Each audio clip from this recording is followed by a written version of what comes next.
नथी चाहियां त मूं वटि सोन चांदी ज़र हुजे।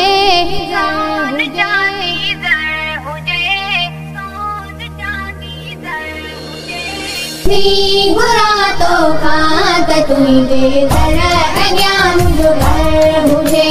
थी घुरां तोखां त तुंहिंजे दर अॻियां मुंहिंजो घर हुजे।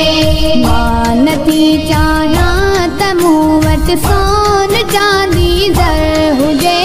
थी घुरां तोखां त तुंहिंजे दर अॻियां मुंहिंजो घर हुजे। थी घुरां तोखां त तुंहिंजे दर अॻियां मुंहिंजो घर हुजे। सिंध में मूं तुंहिंजे सदके खाधो पीतो खोड़िया।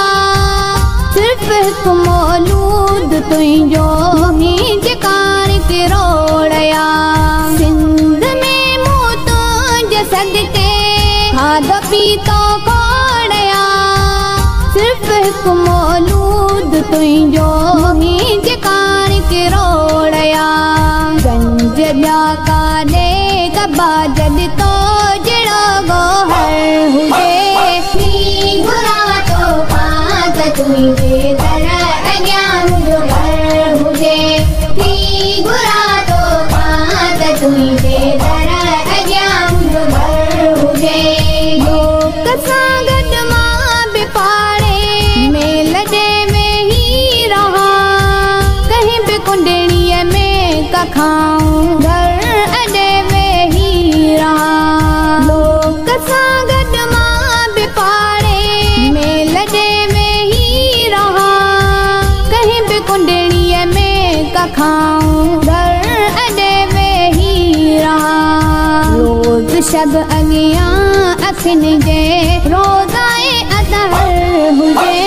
थी घुरां तोखां त तुंहिंजे दर अॻियां मुंहिंजो घर हुजे। थी घुरां तोखां त तुंहिंजे दर अॻियां मुंहिंजो घर हुजे। पूरजण खां बैद पहिरीं ईद लहद में कजे। जे जनाज़ो जन्नतुल बक़िया में मुंहिंजो पूरजे। पूरजण खां बैद पहिरीं ईद लहद में कजे। जे जनाज़ो जन्नतुल बक़िया में मुंहिंजो पूरजे।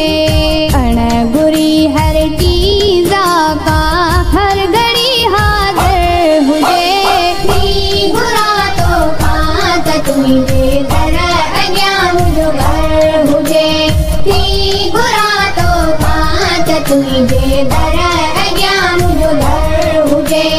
गुफ़्तगू ही पाण में रलिजी कंदा मुनकर नकीर। ही मोहम्मद जो मदाई गुलाम नबी फ़कीर। गुफ़्तगू ही पाण में रलिजी कंदा मुनकर नकीर। ही मोहम्मद जो मदाई गुलाम नबी फ़कीर। ॿियो मां पी तेरा सां ख़ुशि बाश ताईं मैशर हुजे। थी घुरां तोखां त तुंहिंजे दर अॻियां मुंहिंजो घर हुजे।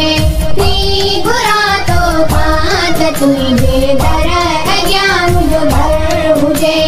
मां नथी चाहियां त मूं वटि